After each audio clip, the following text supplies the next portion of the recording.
అవన్నీ చూసి కేసు కట్టి పోలీసులు వాళ్ళ పని వాళ్ళు చేస్తున్నారు. 3 రోజుల ముందు నేను ఆశ్చర్యపోయాను. అసలు కంప్లైంట్ ఇచ్చినటువంటి వ్యక్తి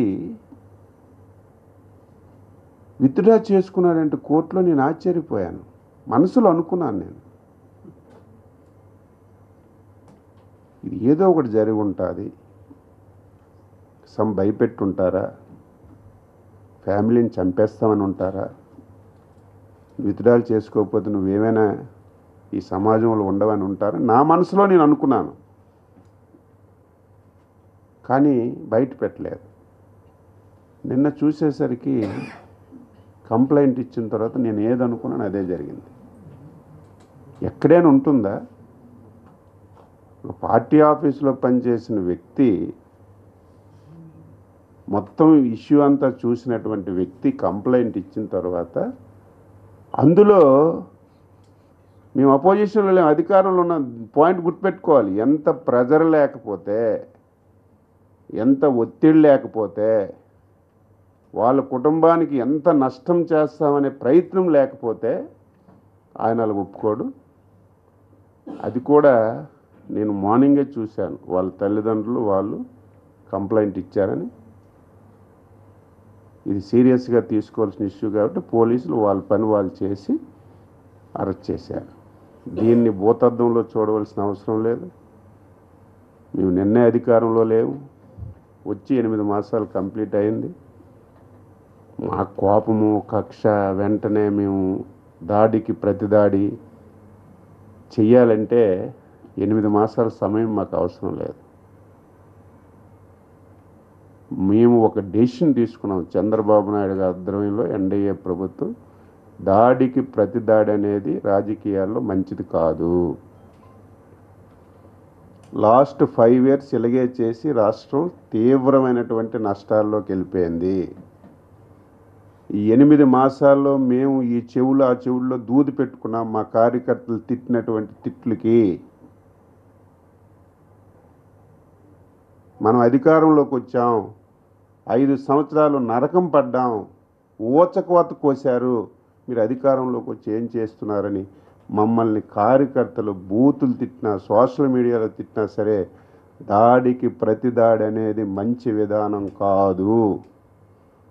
అలాగని చెప్పి చేతకాని ప్రభుత్వం కూడా కాదు, చేతులు కట్టుకొని ఉండం.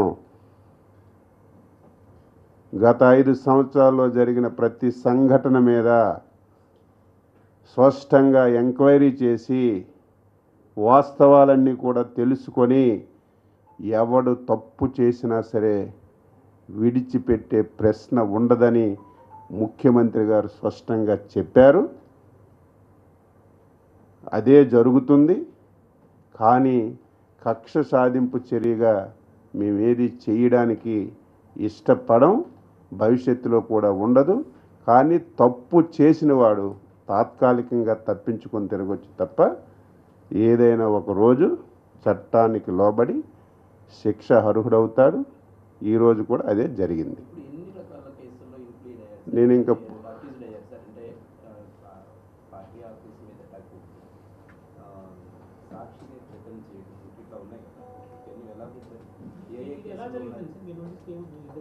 నేను పూర్తిగా వినలేదు.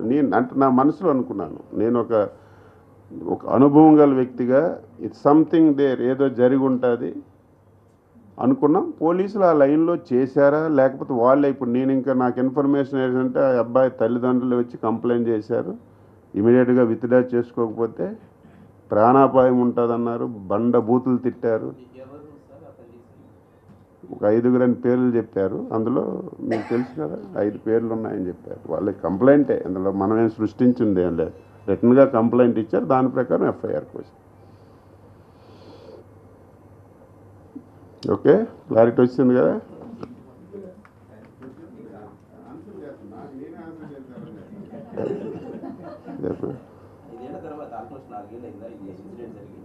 ఏది లేదు లేదు, 1 year. Election 2 months before, election 2 months ముందు. ఇది నాకు తెలుసు కదా, నేను అధ్యక్షులుగా ఉన్నాను కదా. ఎలక్షన్ 2 months ముందు. ఇప్పుడు కంప్లైంట్ చేయడం కాదు, ఆ రోజుతో ఇచ్చిన కంప్లైంట్ రిసిప్ట్ ఉంటే ఆ రిసిప్ట్ని పట్టుకొని ఈరోజు కంప్లైంట్ రిజిస్టర్ చేసి కేసు కట్టి ఎంక్వైరీ చేసి ఇవన్నీ వచ్చాయి. ఈలోపు అందరికీ బెయిల్స్ వచ్చాయి, యాక్టివిటీ నడుస్తుంది. ఇది కొత్త ట్విస్ట్ కాబట్టి కరెక్ట్గా దొరికిపోయారు. దీనిలో ప్రధాన ముద్దాయిగా ఏది సాక్షిని బెదిరించిన దాంట్లో ప్రధాన ముద్దాయిగా అంతే కదా, నేను చెప్పలేదు కదా, నాకు తెలియదు. నేను చెప్పలేదు. వాళ్ళ కంప్లైంట్స్లో 1, 2, 3, 4, 5 అని చెప్పి వాళ్ళ తల్లిదండ్రులు ఇచ్చిన కంప్లైంటే ఎఫ్ఐఆర్ కోశారు. ఎఫ్ఐఆర్లు కోశారు కాబట్టి అందులో 1 ఇస్తే 1 అవుతాడు, 2 ఇస్తే 2 అవుతాడు, 3 ఇస్తే 3 అవుతాడు. మనకు తెలియదు తర్వాత అది. కానీ ఫస్ట్ ఆర్డర్ ఆఫ్ ప్రయారిటీలో 1, 2, 3 అని ఉంటుంది. వాళ్ళు ఎఫ్ఐఆర్ ఏంటంటే కంప్లైంట్ ప్రకారం కడతారు. ఇన్వెస్టిగేషన్లో ఎవరు ముందు ఎవరు వెనక అనేది, ఎవరు డైరెక్ట్గా పాల్గొన్నారు ఇవన్నీ తర్వాత ఉంటాయి, ఇన్వెస్టిగేషన్లో తేలుతాయి అవన్నీ. Okay, thank you.